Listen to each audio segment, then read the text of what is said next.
So if for any recording. So if for any reason you need to, you can come back and dip into the recording. So welcome everybody. I'm going to pin my video and I'm going to just share my screen with you and we'll get diving straight into today.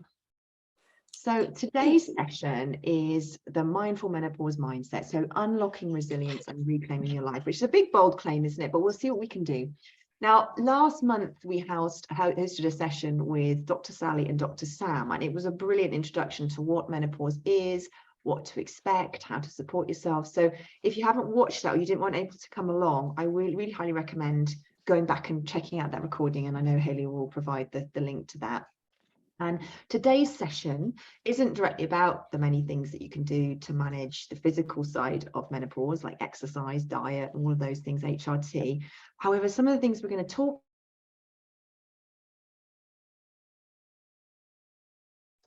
So it will have an impact through helping you to take the action you want and also reducing stress. So we're going to look at the mindset that you can cultivate that will help you to not only make changes, but also manage the things that you can't change. Now, I want to caveat this session by saying that this is a huge topic. So today I'm going to be sharing a framework to help you think about the menopause journey. And every part of that framework is something you can build on and develop as your journey progresses. So if you find that some ideas resonate with you more than others, then you can maybe use that as a start point to guide your explorations. So I'll just let you know where we're going to be going in this session. So we're going to talk about what makes the menopause journey so challenging. And also then, what is a mindful menopause mindset? And particularly, what's the mindset? What is a mindset? Because it's not just about positive thinking and telling yourself it's all going to be okay. And then we're going to look at how to make simple shifts right now to feel more able to cope and thrive. And I'm going to tell you a little bit about me so you know who it is that's guiding you today. So I'm Laura Coleman. For those of you who haven't met me before, I'm a meditation and mindfulness coach and the founder of Be Modern Meditation, which is a platform designed to help you to take small, sustainable steps to a healthier and calmer mind, no matter what your life looks like, no mountaintops required, so that you can build a life that's rich and meaningful for you. And I use a combination of meditation, mindfulness, breath work, and cognitive behavioral hypnotherapy to help you move out of surviving and into thriving.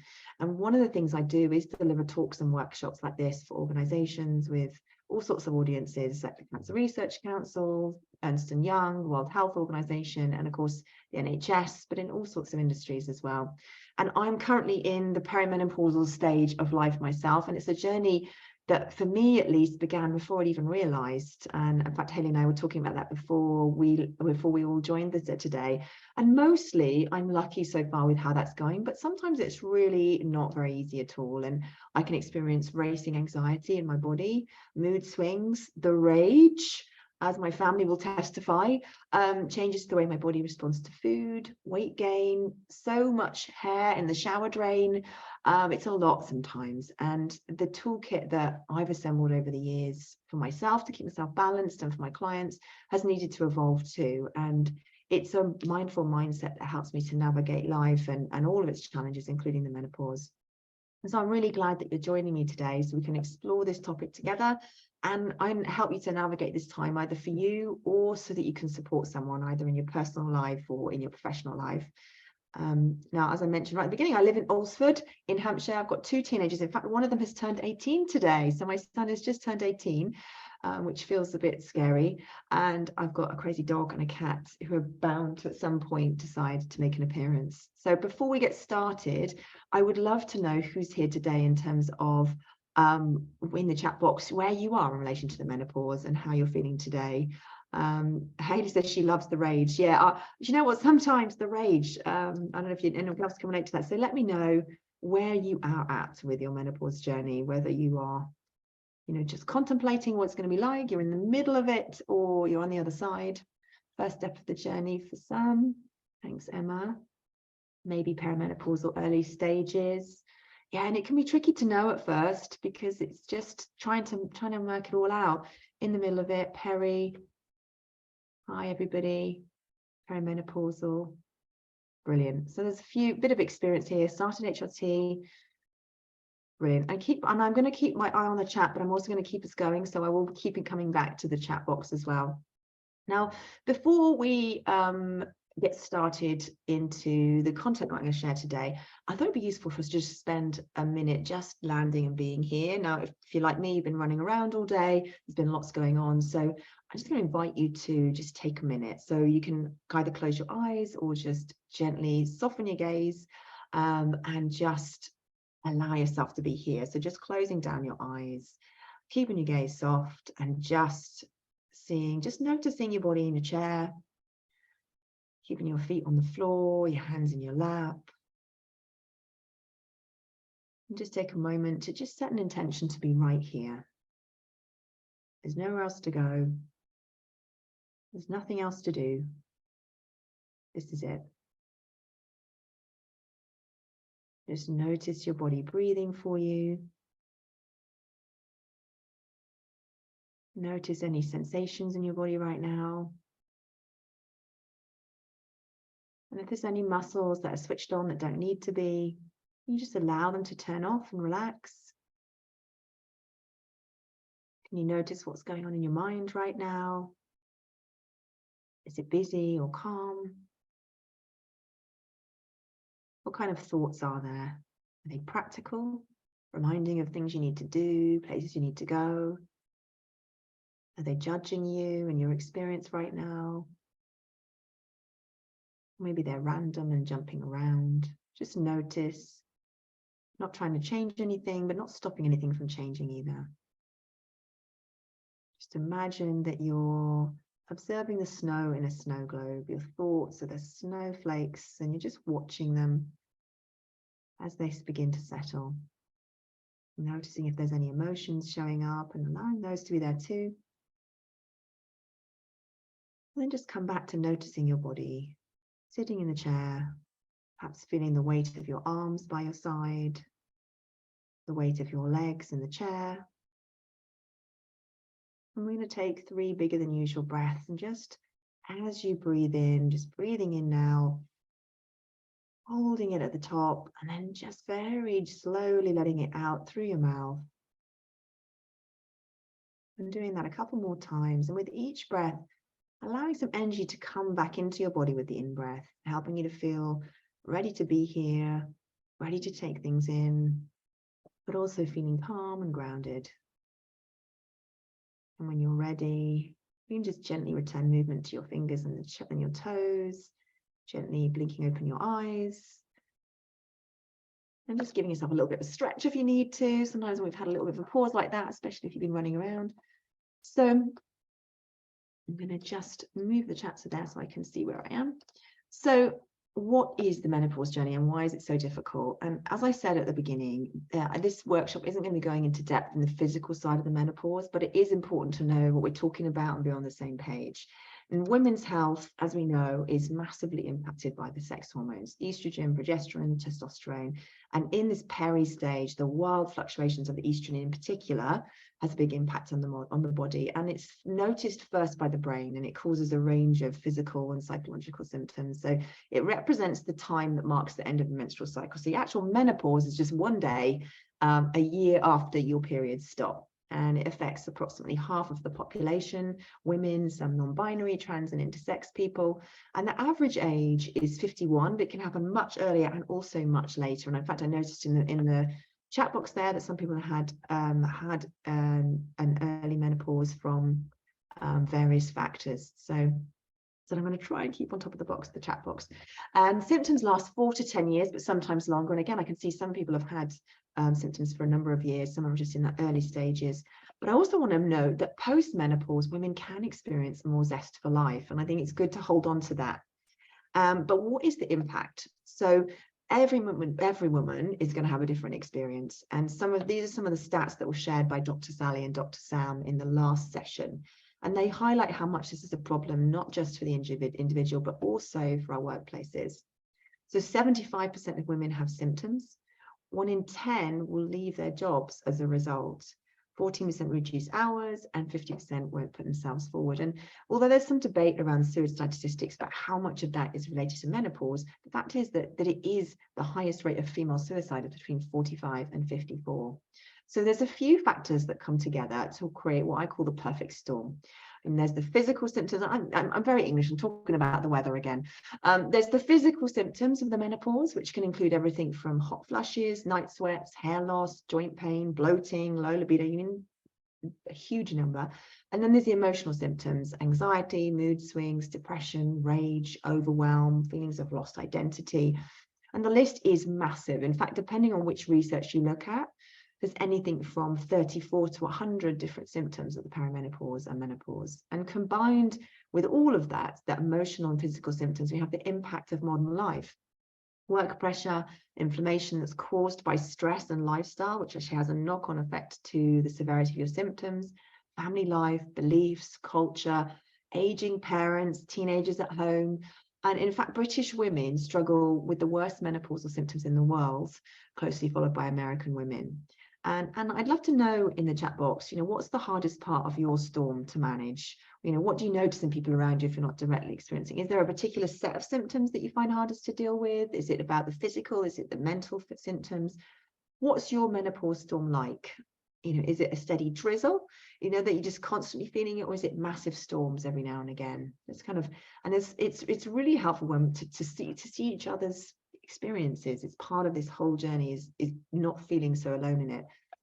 Weight drain is driving me crazy. Yeah, I can relate to that. Brain fog, yes, the brain fog, fatigue, clumsiness, anxiety, tiredness, and weight gain. Yeah, so the physical stuff is huge, big ups and downs. Not a science, or changes monthly, and that uncertainty is really tricky. And you're right, it's an insidious struggle. Yeah. So what can we do? So let's have a look at, and keep going with the chat. The things we need to do are interrelated, because we need to create balance in these three areas. So we need to rebalance the body, so addressing and treating the symptoms. So that's HRT, lifestyle changes, therapies, that kind of thing. Rebalancing the mind, and that's where this mindful menopause mindset is going to come in. And it's a toolkit using CBT and other techniques to manage your experience. And then stabilizing the environment, which is the other component to what makes a difference. So what can you do in your current life? Where can you take control? What can you change or adjust? Now, necessarily, it has to start in the body primarily a lot of the time, because you need to establish some basic stability in order to make sustainable changes to how you think and feel. So even when you're working with rebalancing the mind, it connects to the body. So for example, one of the first things I do a lot with most people actually, is learning how to relax your body and how to process stress more effectively. And even though that kind of can often be almost a mind process that you're using, it starts to have an impact, is impacting your body first. Because if your nervous system is in a constantly stressed state, nothing else you do is likely to be effective. Being in that sympathetic fight or flight response is connected to the inflammation, which can drive how severe your symptoms are. So all three of these areas connect to each other. So a change in one area naturally flows through to a change in the others. And this is actually really quite similar to the way that CBT works, cognitive behavioral therapy. And let me know in the chat if you've come across cognitive CBT, if you've experienced it, you've had some, you've used it. And it's based on the idea that the thoughts, feelings, what we do, and how our bodies feel are all connected. So if we change one of these, we can alter all the others. And because of the hormone changes in the body, in your menopause journey, how your body feels changes, and it then naturally changes then how you think and behave, which is why sometimes it can feel like this out of control thing. Plus the hormone changes have an impact on your brain and the structure of your brain. And some of the science, that's really fascinating. Some have had experience of CBT. So it works, CBT, by helping you to notice and change your problematic thinking styles or behavior patterns so that you can feel better. And it can help you to change your relationship to your symptoms as well. So it can help with reclaiming your identity to go alongside this experience. I don't know if anybody's had that experience with their menopause, the feeling of like, who am I now? Like, where am I? What am I? And things that used to work to be that used to help you or were enjoyable, they can sort of lose their impact, and it can feel you need to find a whole new set of skills and tools And but CBT also helps support behavioral change, so helping you to make those changes. And I want to tell you a story about two real life storms experiences that I had recently, because it relates to how we think about this menopause transition storm. And I was staying in Cornwall at the time, in beautiful Portreath. Let me know if you've been to Portreath, right by the beach and the coastal path. And on our first full day, we looked at the weather forecast, and it looked, I'm going to turn my screen off for a moment, and it looked pretty good. It was fairly warm. The sun was out. It actually had some heat in it for a change. And my husband and I, we headed out for a long walk. We were in light layers, feeling pretty confident and looking forward to a beautiful day. And if you ever walked the coastal path down there, you'll know that it's absolutely stunning. There's like dramatic cliffs, tiny little coves as you walk along, and the bird life is incredible. And for the first hour or so, it was amazing. And then we started to notice storm clouds rolling in. And we were having such a lovely time that we decided to just carry on anyway. In fact, we didn't really give it too much thought. Then the rain started, and pretty gently at first. We told ourselves it'll be fine, it won't last. But soon it was that driving sideways rain off the cliffs. Our clothes were like instantly soaked. Even inside my shoes were soaked. My hair was whipping across my face, plastering it down. And I was completely miserable by this point. We were walking hunched over, trying to protect ourselves. And we couldn't tell if this was just a downpour that was going to clear up or if it was settling in. And at the time, I was thinking, this is terrible. I can't believe this is happening. This is such bad luck. You know, this is supposed to be our holiday. It's just being ruined. It shouldn't be like this. I was in full-on rage.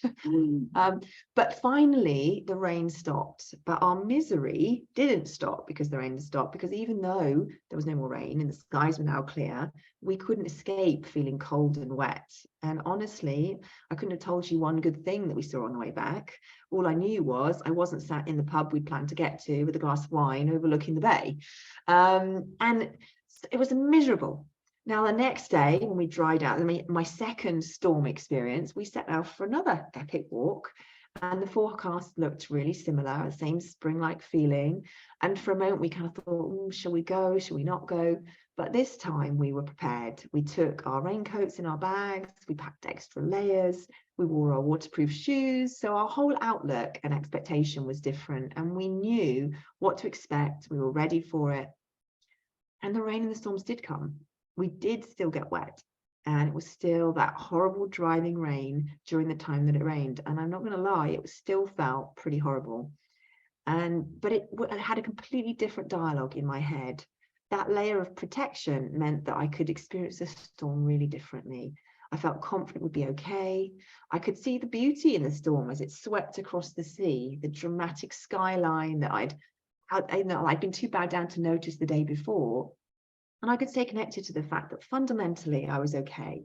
And the blue sky would eventually return. I could really hold on to that in a way that just was impossible the day before. And when the storm was over for that day, and it actually lasted a little bit longer and stayed that light drizzle for a while, but I peeled off my jacket and it was over. I was free to be present with what was happening. We could notice places that we'd missed the day before. So the storm didn't hang over us in the same way as it had previously. We weren't looking out for more storm clouds because we had this experience of getting through. We knew we'd be okay, not pleasant, but survivable. And it's this capacity to be with it that want to help us all to cultivate with the menopause journey, the protective tools that you need to weather the storms so you can experience it differently. Now, the suffering of menopause and perimenopause is intensified because, as some of you have already commented, we don't know how bad it's going to get or how long it's going to last. And our minds really don't cope very well with uncertainty. After a while, we forget there was ever blue sky in the first place. And we can certainly lose touch with the knowledge that even during the storm, the blue sky is still there. Now, my menopause storm might have a very different combination of clouds to yours. My rain might be lighter and come every day, whereas yours is heavier and less frequent, but it's still a storm, and it's still often really challenging for many women. So if we imagine that same storm, whichever type you experience, but this time you've got the right tools for the job, the raincoat, the umbrella, the hat, the gloves, the storm may still well be miserable, wet and difficult, but the way it feels is likely to be really different. So let's start by beginning to build an understanding of this mindful menopause mindset and how that can help you to rebalance your mind and, as a result, your body. So as we think about a mindset, it's important to find what I mean by it. And as I said at the beginning, it's not about just positive thinking and telling yourself it's all going to be okay, because that just doesn't work. Sometimes it's a helpful thing to engage and use, but it's not enough on its own. So it's actually a combination of an attitude, skills, and habits. And it's about having a framework to view and experience your life so that you can be in control of your mindset, and it's possible to change it.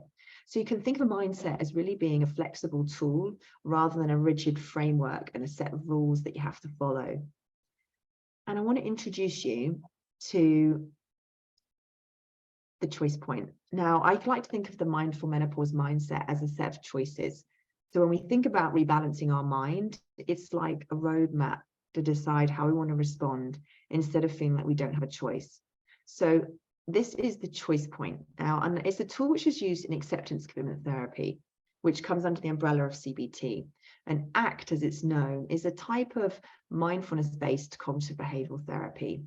And ACT gets its name from one of its core messages, which is accept what's out of your personal control and commit to action that improves and enriches your life. And the aim of ACT is to maximize human potential for a rich, full, and meaningful life. And it has hundreds, probably even thousands now, of scientifically validated studies that show how effective it can be at treating a whole range of psychological challenges and also for improving well-being and mental health. And I'll recommend some resources at the end of the session if you're interested in finding out more. Now, I first came across this tool a number of years ago when I trained with Russ Harris in Australia, whose book, The Happiness Trap, I'll be recommending. I know Hazel recommends if you've been to one of her workshops before. And I personally used it so much, actually, to help navigate difficult times in my own life. And in fact, discovering ACT was actually what led me to decide not to become a clinical psychologist and instead to move into the work that I do now. So I also use this tool with my clients all the time as kind of a roadmap for our work together. So I really do love it. Now, all day long, we're doing things. I'm going to explain how this works. We're doing things as humans. We're cooking breakfast, drinking coffee, walking the dog, working. We're always doing something, even when we're sleeping. So some of the things we do move us towards the life we want, and we can call these, and where we're acting effectively, behaving like the person we want to be, and we can call these towards moves.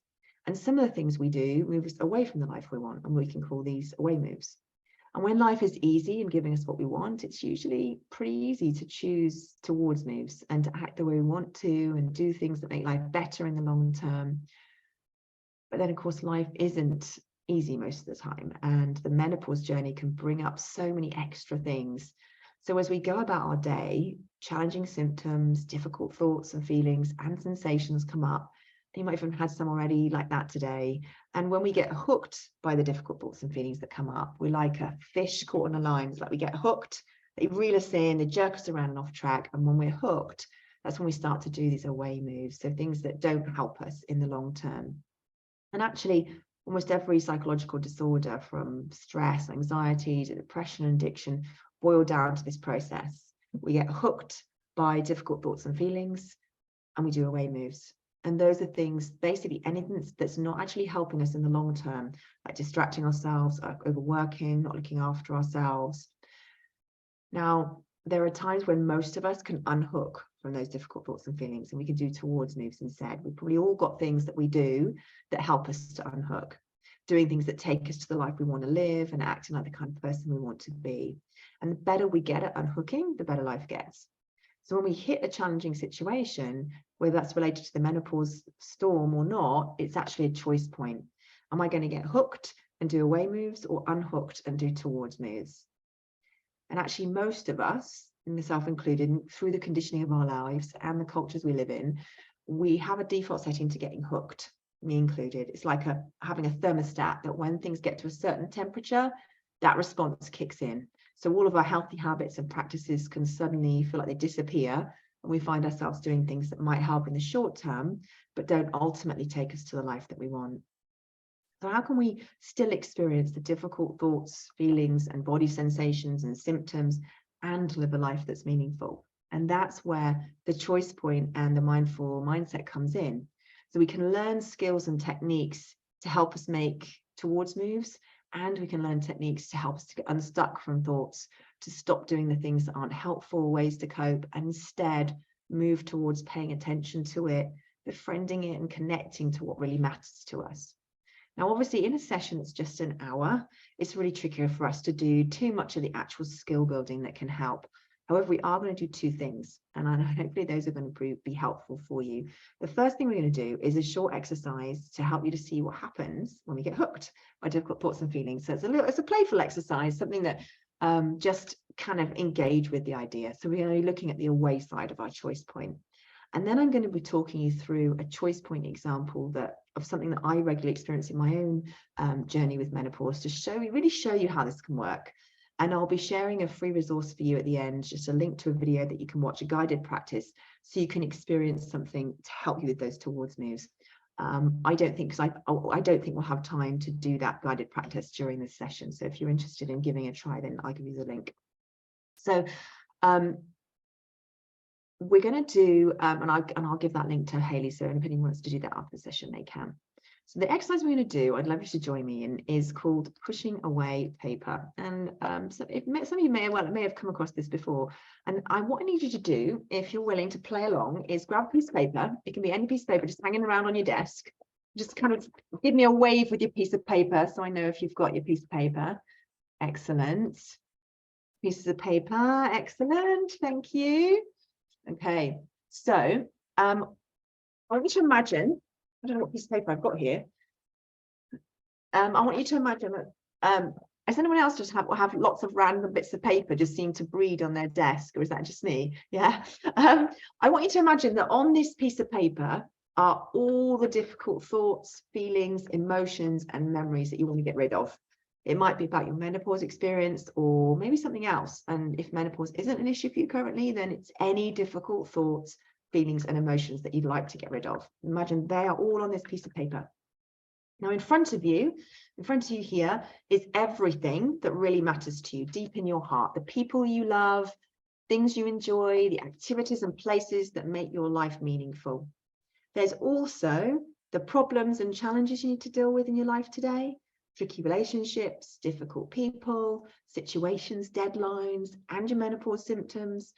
And also in this space in front of you are all of the tasks you need to get done to make your life work. Housework, chores, paperwork, all of it.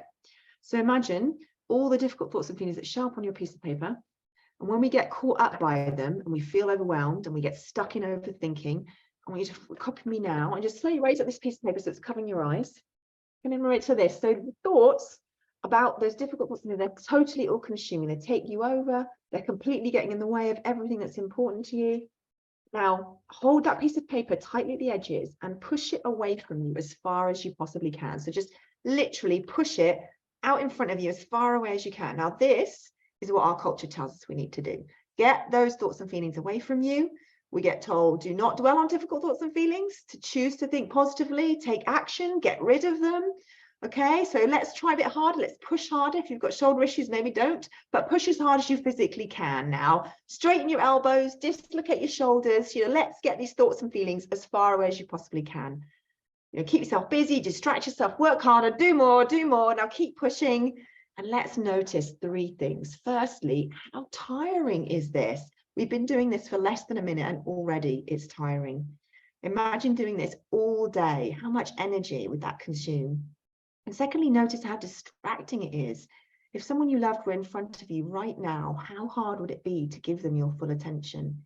If there was something you really needed to get done or a challenge to solve, how hard is it to focus on it? And thirdly, notice while all your energy and effort is going on this, how hard is it to take action? Life is so difficult when we're struggling with our thoughts and feelings like this. When we're distracted, we're missing out on what's important to us, we're exhausted, and it's so hard to do the things that make our life work. So let's just see what happens when we drop the struggle. So just pop the paper on your lap. Just drop it down on your lap. Now, notice these things are all still here. So if there's something useful that we can do with them, we can use them.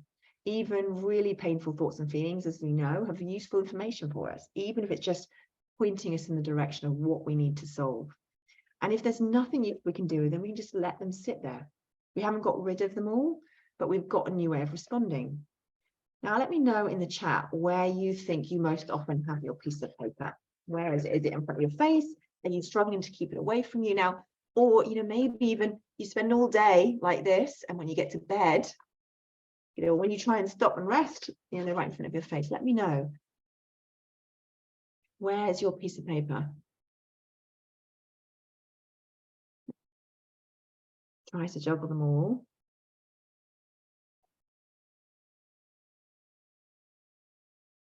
Yeah, it's hard work carrying it all and trying to really grip it tight. Sitting on mine, Jocelyn sitting on hers, felt very close recently. Yeah, and that's a really difficult feeling, Catherine, when we feel like we're not the person we want to be. Stretched out in front of me, trying to juggle it all. Yeah, pushing away. And we can all relate to this experience. Have you noticed how we can all very easily feel what that feels like to either have it right in front of us and to be pushing it away. And this can be a really useful tool, even in and of itself, if nothing else, is starting to notice, where is my piece of paper as you go through your day, checking in with yourself. Even that process of starting to notice will help you to begin unhooking from your thoughts, so they don't have the same power to push you around. It's not an answer in and of itself, but it's the start. And let's jump back to our choice point for a moment. So when we get hooked, we get stuck in our thinking, and we find, or we get stuck in our thinking, or we find unhelpful ways of coping and avoiding. So it's the working really hard, the binging on Netflix, the scrolling your phone, it's the drinking too much wine, it's eating junk in the evenings. Now, none of those things in and of themselves are the problem. So it's not a problem to drink a glass of wine in the evenings. It's not a problem to binge watch Friends in the evening, which for some reason me and my daughter seem to be doing a lot lately. But it's about why are you doing that behavior, and what purpose is it serving? And if it's part of this, then it's not helpful, because it's getting in the way of you being able to do the things that really matter to you and being the person that you want to be. So instead of doing these things, we need to find better ways to cope. So we need to unhook, and then we need to start working on the other side to moving towards. And the first step of that, the attending, is about being present, this noticing and unhooking from what's happening. Almost that's how we create the choice point. And the thoughts that are not helping, we have to see them first. We have to start noticing there's these thoughts there, rather than being caught up in them. And then befriending them is, what does that even mean? Well, opening up so we can actually accept and allow the feelings, and that can be a really difficult thing to do. And it's offering ourselves self-compassion for how difficult it is, just like you would for a friend. So if a friend said to you, this is all the stuff on my piece of paper, what would you say to them? You'd say, gosh, that's really hard. Are you okay? Is there anything you need? What can I do to help you? What you wouldn't do is tell them, get on with it, stop being ridiculous, come on, pull yourself together. But we don't treat ourselves the same way we would treat other people. And so starting to learn skills to be able to do that, because it is a practice, and it's something that we can learn to do for ourselves. And then finally connecting to what really matters to you, so you can take that committed action to the life that's meaningful, so you can feel like you're being the person that you want to be and show up for yourself as well as other people. But also connecting to others, so connecting to this, if even right here, right now in this meeting, like we're all experiencing this stuff, that we're not alone. This is part of our human experience. And just knowing that means we can drop some of the shame and the guilt and the isolation that can make it, all of it, that whole cycle, worse. Now, I get that right now, your mind might well be saying to you, either that's impossible, or I just don't see how that would work for me. I get it, but not for me. Like, is anyone's mind telling them that it's okay, I just don't see how I can make space for that, or whatever? Because it's perfectly normal for your mind to be doing that, because that's your mind's job. It tries to keep you safe by telling you to keep doing things the way that you are, even if they're not working in the long term to bring you what you want. It can feel safer than doing something different. So if your mind is telling you that, that's okay. That's just another difficult thought on your piece of paper. That's another difficult thought. This won't work for me. I can't do this. There's no hope for me. It's too difficult. My stuff's too hard. I don't have time, this, whatever it is, it's just another difficult thought you're having to deal with, and that's hard. I'm going to take you through an example of this so you can see how this might actually work in reality, because it's all well and good as me talking you through this, but actually it's about how can this make sense to you for a real life experience. So this is what I'm going to talk you through, and I'm going to show you a filled in version of this for this experience of mine. Don't worry about reading along or having to write anything down, because you can get the slides of this afterwards. But essentially, I'm going to take you through the challenge. What do you do when you get hooked? And then what kind of toward moves do you already make or would you like to make? And I'm going to use myself and an example from my own life. So I want you to feel free to just mentally insert your own tricky situation or symptoms or challenges. So for me, the example, so for me, I experience a lot of anxiety with my fluctuating hormones. And I know that I've seen in the chat that some of you have experienced that too. And sometimes it can mean that I wake up really early with like physical sensations and a racing mind, or I can feel it during the day as I'm going about my day, or just suddenly feel like it's there, or even at night when I try to sleep. So for the sake of this illustration, let's assume that I've woken up in the morning with anxiety and generally just feeling off. Let me know in the chat if there's something you can relate to or you've experienced. So that I don't feel quite so alone. Now, when I get hooked, and I'll caveat this, this was probably one of the first things that started to make me think, oh, maybe something's going on here, rather than, and start to identify maybe I've got some perimenopausal symptoms here. Was that because the anxiety that comes with perimenopause, there is a component to that that's about the hormone fluctuation. What would happen is I'd lie in bed and I'd think, oh my God, what's going on? And the pop-up thoughts would instantly pop up of like, what's wrong with me? Why is this happening to me again? I hate this feeling. I need to make this stop, and I'm going to be exhausted. I can't cope with this. And then I'd get these feelings of, I'd feel really overwhelmed. I'd just feel like I'm struggling to cope. I'd feel quite ashamed, and particularly because of the work that I do, I'd feel like, God, I shouldn't be feeling like this. I should be able to cope with this. I'd feel a bit embarrassed. Felt quite isolated by the fact that I was feeling this way. And then, that was horrible to have that on front of my piece of paper in front of my face. So then I would find myself scrolling my phone to avoid feeling it. I'd start getting a bit snappy and irritable with family members over small things. I'd maybe think about going, I don't know if I can face doing that. I'd cancel plans. I'd maybe eat that extra cake and biscuits. I'd find myself at the snack cupboard.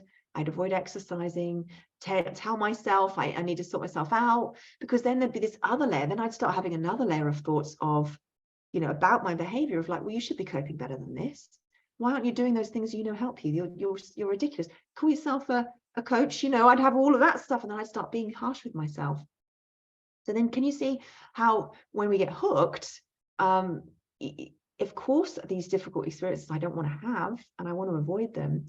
And all of these extra thoughts that come on top of you're wasting time, you should be doing something. It's a completely natural response as a human to want to avoid pain. So that whole cycle is completely understandable, but it's not inevitable. Now, can anyone relate to that cycle I've just described there of what can happen to me? Anyone else can feel themselves getting stuck like that when things get tricky? Yeah, some of you. Few, thank you for not making me feel alone now that other people can relate to that. So it's not easy, and I want you to know that one of the things that will really help to get out of this is actually recognizing that there's nothing wrong with you that you get in this cycle. It's completely understandable. Now, let's move to the other side. So what do I do when I notice that this is what's happening and I'm in this cycle? As soon as I notice that, what do I do? What can I do? And this is that attending to it becomes the first thing, and really noticing and naming what's going on for me, literally identifying, there's anxiety. I'm feeling anxiety, and letting myself really pay attention to the physical sensations in my body. And this is one of the things that you can do in that practice that I offer, is that this is the first step, because when we pay attention to the physical sensations of it, it really can be a massive game changer, actually. Surprisingly, it's kind of counterintuitive to what happens with those sensations. It allows them to move through you in a really different way. And letting myself really pay attention. Now, then when I paid attention, instead of then getting caught up in the thoughts that get me in that other cycle, I can actually just acknowledge this is really hard. you know, and actually be kind to myself. Like I said at the beginning, if I had a friend with this stuff on the piece of paper, what would I be saying to her or him? I'd be saying, wow, that's really hard, you know, and I'd be gentle. I would say, like, I would be with them in that, and then I would be wanting to help them with what can you do? What would be helpful right now? And what action can you take to help yourself? Now, this isn't something which comes naturally to a lot of us. Who here finds it easy to be kind to themselves when they're struggling? Put your hand up if you find it really easy to be kind to yourself when you're struggling. Anybody? No, me neither. And I mean, who on the flip side, and I'm going to put mine up already, who finds that they can have a tendency to push harder and do the opposite of that and ignore what they need, or maybe feel they don't have time, or start to tell themselves, you know, you need to. I'd put your hand up if you get a bit harsher with yourself when you feel yourself struggling. You go, yeah, I need to just knuckle down. Yeah, thanks everybody. And it's again, it's really understandable, because we also begin to learn that there's a belief, a subtle belief that can be that if I just push myself, then I'll dig deeper and I'll get out of it. And it's really powerful to notice that so many of us feel this way, and that part of being human is that this can be really difficult. And when I tune into that, it makes me feel less isolated, which can make it easier for me to do this work of being with what I'm experiencing. It doesn't mean there's something wrong with me. How much easier is it when I know there's not something wrong with me, that I'm experiencing it? I don't need to escape it because there's nothing wrong. It's just difficult. And I say just, but it makes it easier to connect and also to reach out for support from the people around me. And I'm just going to have a quick look in the chat box because I can see a few people popping some things down here. And somebody said, there was definitely my introduction to the menopause. I started dreading going to work, anxious on the commute and walking through the door. Yeah, and it's such a physical experience, anxiety. And I like to take charge and say in my head, hello, anxiety, follow me, please. And I don't feel like it's controlling my day. I love that. That's brilliant. I've had a history of stress-related depression, but last year had really bad anxiety that resulted in time off work. Medication helped, but it took a while to realize that was also perimenopause. Yeah, and there's definitely a place for medication in this cycle. Like I am not somebody that would say to you, don't ever take medication. You can manage your mind. You can, but sometimes to break this cycle, for some people, medication can be a really helpful part of that unhooking process. For others' needs before my own, yeah. I'm getting better at being kinder instead of being disappointed in myself all the time. Yes, the disappointment, just realizing I'll never be the person I was again, but trying to enjoy becoming a different person. Brilliant. Yeah, I love that. I've always put people before me, but now I'm putting myself first, mostly. Brilliant, Nikki. That's amazing. And it's such a journey. And I think that it speaks to that thing right from the beginning that some women do find on the other side of this, it becomes this, the spark comes back. Here's another way just briefly to visualize this process. So when we get hooked or when we get unhooked, it changes the outcomes we get. So we're choosing either a down the toilet vortex, which takes us to life outcomes we don't want, you know, negative impact on relationships, being less productive, mental and physical health challenges, or we're choosing a do what matters spiral, where you meet your own needs, you feel calmer and more in control of yourself, and you do things that are in line with your values. So it becomes a virtuous cycle instead. So I reach out to somebody when I don't feel like doing something, and then I'm more vulnerable, and then I get that connection, and then it's easier to be kind to myself, and then I feel better, and I feel like I do want to do stuff, and I can start to remember who I am underneath all of this. And it's really important to note here that we are not trying to get rid of the difficult thoughts, feelings, sensations, put my tongue back in, because it's not possible to get rid of them. Unfortunately, like part of being human, if you want to do anything that's meaningful in your life, you're going to experience difficult thoughts, feelings, and sensations. If anybody's a parent, you know that being a parent is something incredibly meaningful, and you wouldn't change it. It gives you a huge sense of meaning and purpose in your life. But if I have yet to meet any parent who doesn't experience masses of difficult thoughts and feelings and emotions and sensations with their children, no matter how old they are. Instead, we're just relating to them differently. And I think it can take some of the pressure off to know that we don't have to get rid of how we feel in order to still do things and to still get on with life.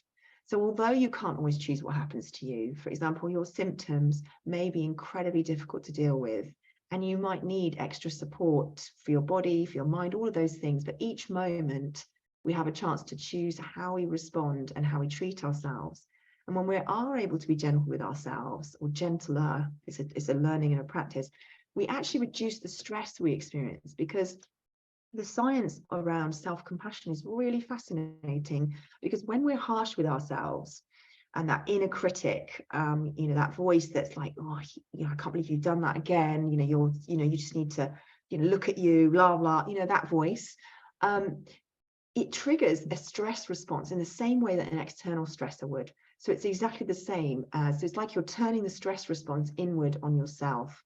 And when we do the opposite, when we are kind to ourselves, maybe physical touch, maybe kind words, maybe even just a sense of friendliness towards yourself, you actually trigger mammalian caregiving response, which is a very different set of complementary to our system, so hormones.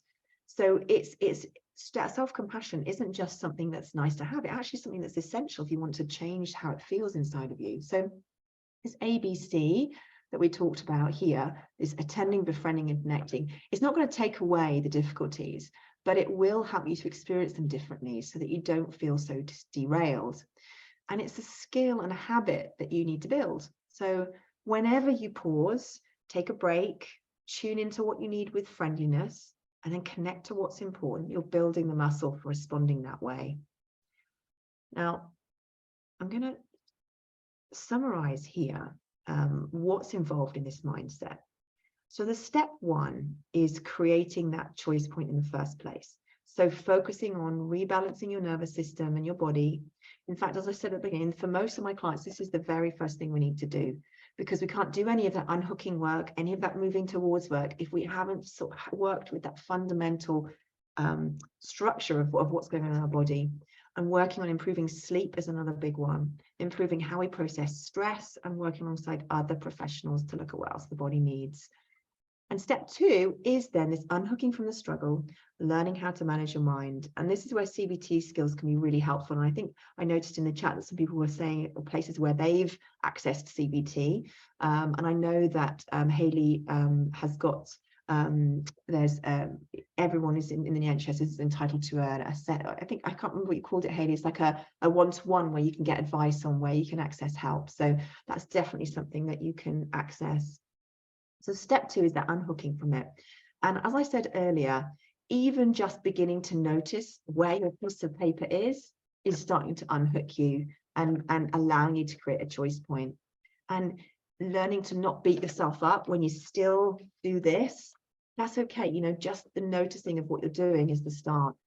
And then finally, step three is about moving towards treating yourself with friendliness, care, and connecting to what you need, what you truly want, and beginning to focus on what you want from the future. And as somebody said earlier, like that, who am I going to be after this?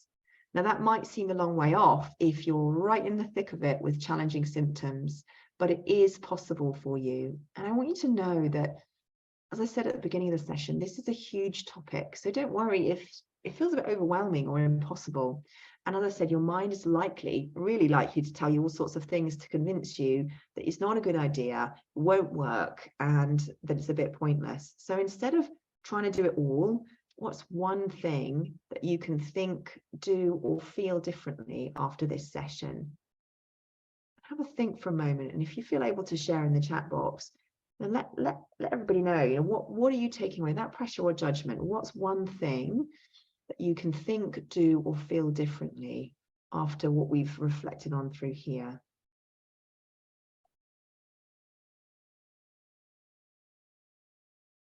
I know I've shared, it's been a bit of a whistle-stop tour of lots of things. So, and there's a link there as well about you getting your one-to-one support.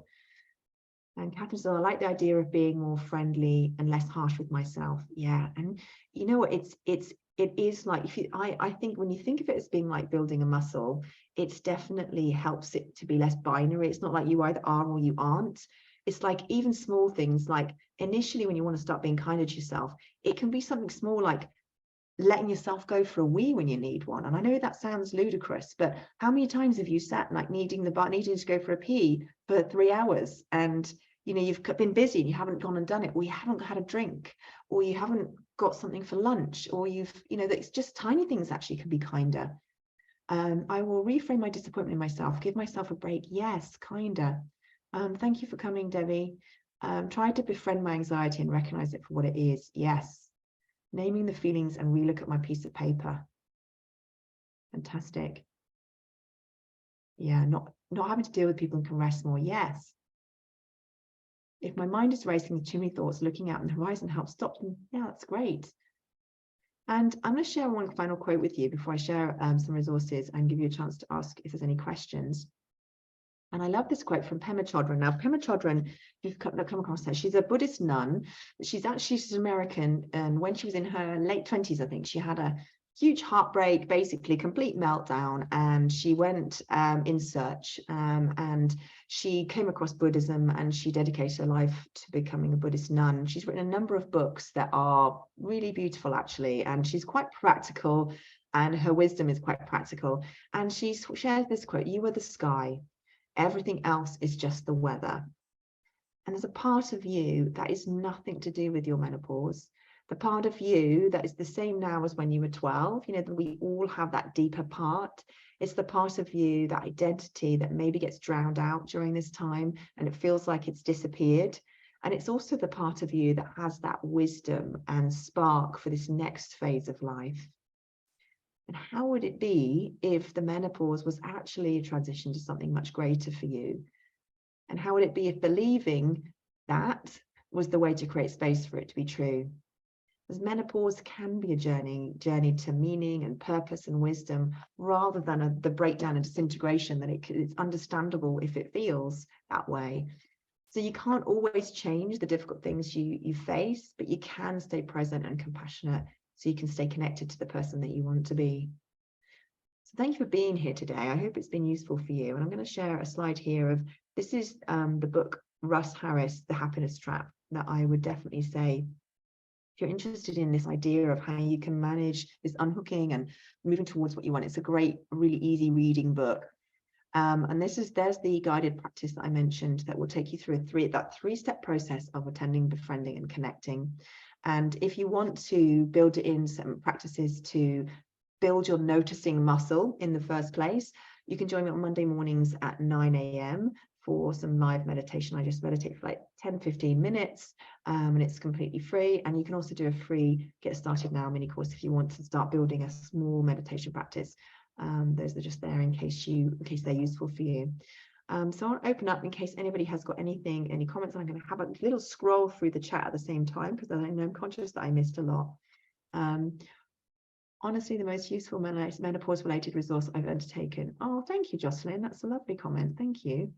Lack of kindness, understanding in certain situations of my own personal struggle. Yes.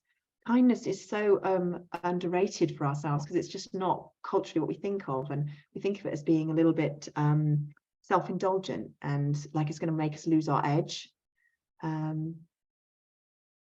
Yeah, links in the chat. Oh yeah, sure, I'll put the links in the chat. Hang on a moment and I will do that for you. Good plan.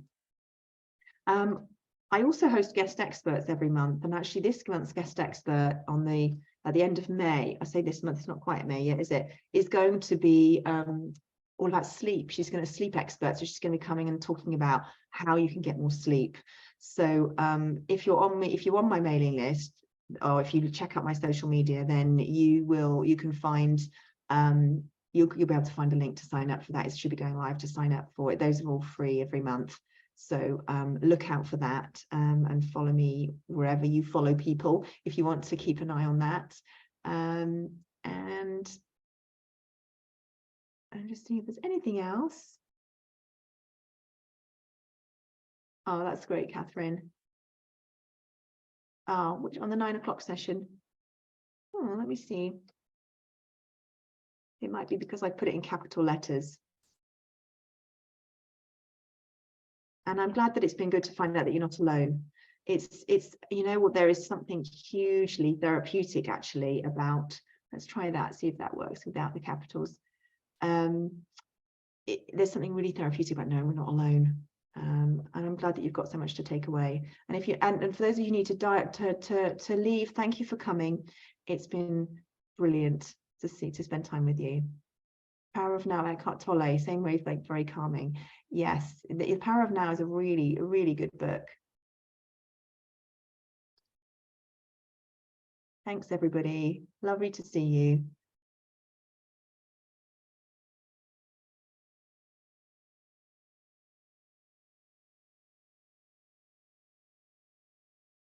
There we go.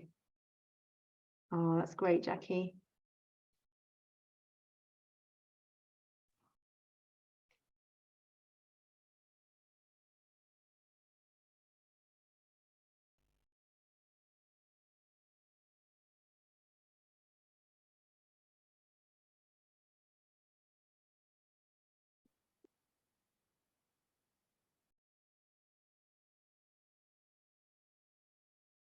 Hope everybody has a nice afternoon.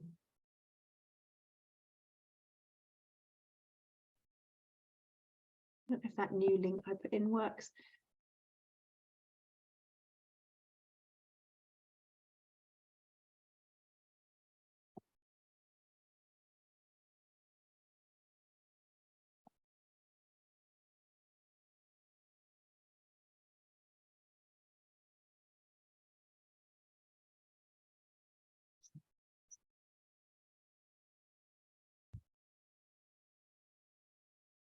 Stop sharing.